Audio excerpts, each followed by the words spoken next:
Radhe Radhe everyone. आप सभी को कार्तिक पूर्णिमा की बहुत बहुत शुभकामनाएं। फ्रेंड्स, कार्तिक पूर्णिमा को गंगा नहान का दिन कहा जाता है। इस दिन गंगा स्नान जरूर किया जाता है और गंगा दीपदान भी किया जाता है। गंगा नहान इतना बड़ा होता है कि जहाँ कहीं भी गंगा जी होती हैं वहाँ पर बड़े बड़े मेले लगते हैं। ये कार्तिक का अंतिम दिन होता है और अगर आपने कार्तिक मास में कुछ भी नहीं किया है तो कम से कम इस दिन हमें गंगा स्नान दीपदान जरूर करना चाहिए। वैसे तो देखिए, ये जो दीपदान है ये हमें गंगा के तट पर करना चाहिए, परंतु हर वर्ष हम गंगा स्नान के लिए नहीं जा पाते हैं क्योंकि घर गृहस्थी है, कई बारी कुछ काम आ जाते हैं, कुछ समस्याएं होती हैं। तो आप घर पर कैसे गंगा स्नान कर सकते हैं, गंगा दीपदान कर सकते हैं, कहाँ पर हमें ये दीपदान करना होता है, उसी को लेकर के आज का ये वीडियो है। तो वीडियो बहुत ही महत्वपूर्ण है। सारी बातें समझने के लिए आप वीडियो को अंत तक जरूर देखना। कार्तिक पूर्णिमा के दिन आप गंगा स्नान घर पर ही कैसे करें? तो देखिए, जब आप स्नान करें तो सबसे पहले अपनी बकेट में थोड़ा सा गंगा जल डालें, उसके बाद उसमें पूरा जल भर दें और फिर स्नान करते हुए आप हर हर गंगे का जाप करते हुए स्नान करें और भावना करें कि आप गंगा जी में ही स्नान कर रहे हैं। तो कार्तिक पूर्णिमा के दिन हमें गंगा जल युक्त जल से स्नान करना है।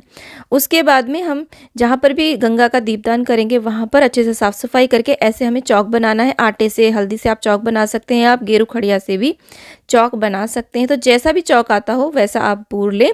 आप चाहे तो सिर्फ स्वास्तिक भी यहाँ पर बना सकते हैं। तो देखिए, हमने बहुत ही सिंपल सा चौक बना लिया। उसके बाद में एक शुद्ध पात्र रखते हैं। जो हमारी परात होती है किचन में वो सबसे ज़्यादा शुद्ध मानी जाती है क्योंकि इसे कभी झूठा नहीं किया जाता, तो उसे हम रखते हैं। उसके अंदर हम थोड़ा सा गंगाजल डालेंगे। ध्यान रखिए, पहले हमें गंगाजल डालना है। तो यहाँ पर हम अपनी कटौती यानी कि परात में गंगा जी का आवाहन करेंगे। मन चंगा तो कटौती में गंगा, ये वो वाली कहावत है।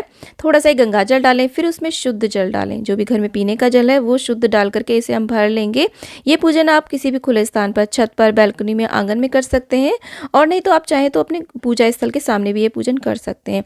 उसके बाद में गंगा मैया का हम पूजन करेंगे, हल्दी कुमकुम अर्पित करेंगे, थोड़े से चावल डालेंगे। अगर आपके पास जौ है तो यहाँ पे जौ जरूर बोएं क्योंकि कहते हैं ना कि हमारा कोई भी कार्य जब पूर्ण हो जाता है कि क्या गंगा जी में जौ बोए थे, जो हमारा कार्य हो गया, तो गंगा जी में जौ जरूर अर्पित करें। अगर आप गंगा स्नान के लिए जा रहे हैं तो वहाँ पर भी हमें सेम ऐसे ही पूजन करना होता है। उसके बाद में गंगा मैया का हम ऐसे श्रृंगार कर देते हैं, चंदन कुमकुम लगा देंगे और यहाँ पर थोड़े से फूल भी अर्पित कर देंगे। गंगा मैया को साड़ी का दान, वस्त्रों का दान अवश्य रूप से किया जाता है। तो आपके पास साड़ी हो तो साड़ी अर्पित करें, सूट भी अर्पित कर सकते हैं और इसके अलावा ब्लाउज पीस या फिर एक रुमाल भी आप वस्त्र के रूप में यहाँ पे अर्पित कर सकते हैं। और कुछ ना कुछ यहाँ पर श्रृंगार की सामग्री जरूर हमें भेंट करनी चाहिए। चूड़ी, बिंदी, मेहंदी, सिंदूर, कम से कम चूड़ी बिंदी का पत्ता तो आप जरूर रखें।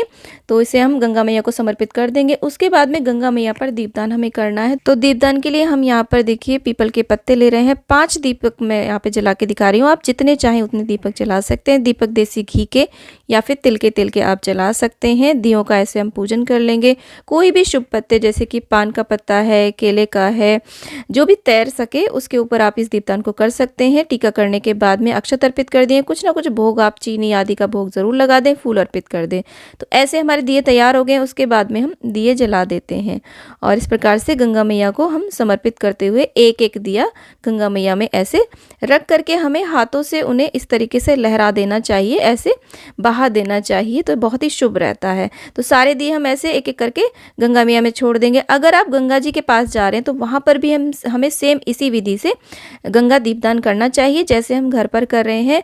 वहाँ पर तो देखिए पत्तों के दोने आते हैं, आप वहाँ से ले करके पत्ते के दोने में भी ऐसे दीपदान कर सकते हैं। तो 5 दिए हमने यहाँ पे रख दिए। आप ज़्यादा से ज़्यादा आप दीपदान कर सकते हैं। इसके बाद में गंगा मैया को भोग लगाएंगे। भोग में आप गुड़ बताशे का भोग लगा सकते हैं, कोई भी मेवा मिठाई उसका भोग लगा दें। तो कुछ ना कुछ भोग आप ऐसे गंगा मैया में जरूर डालें, बाकी को हम साइड में रख देंगे।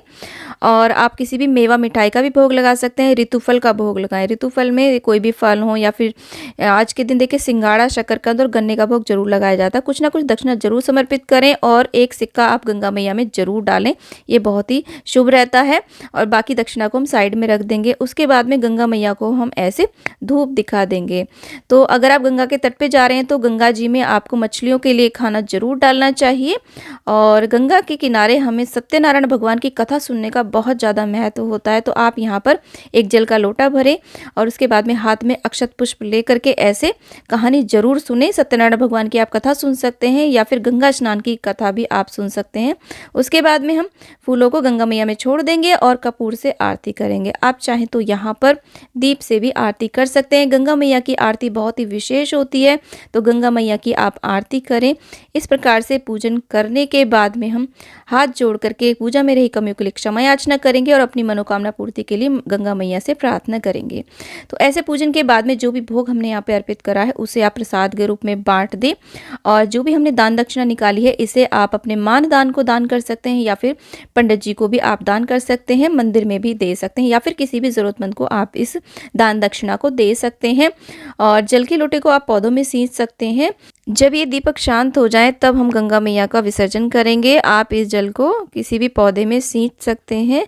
और जो भी हमने चौक पूर्णे में आटे का प्रयोग किया है इसमें और आटा मिला करके आप चींटियों को या फिर गौ माता को खाने के लिए दे सकते हैं। तो ऐसे हमें विसर्जन करना है।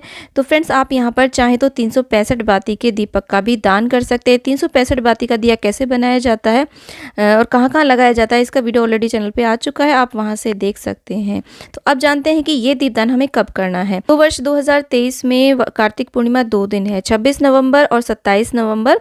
तो अगर आप ये दीपदान 26 तारीख को कर रहे हैं तो 26 की शाम को हमें ये दीपदान करना है रात्रि में, और अगर आप ये 27 में कर रहे हैं तो 27 की सुबह सुबह ब्रह्म मुहूर्त में, यानी कि सूर्य उदय होने से पहले पहले हमें ये दीपदान करना है, क्योंकि दीपदान का महत्व अंधकार में ही होता है। तो आप 26 और 27 2 दिन में कभी भी इस दीपदान को कर सकते हैं।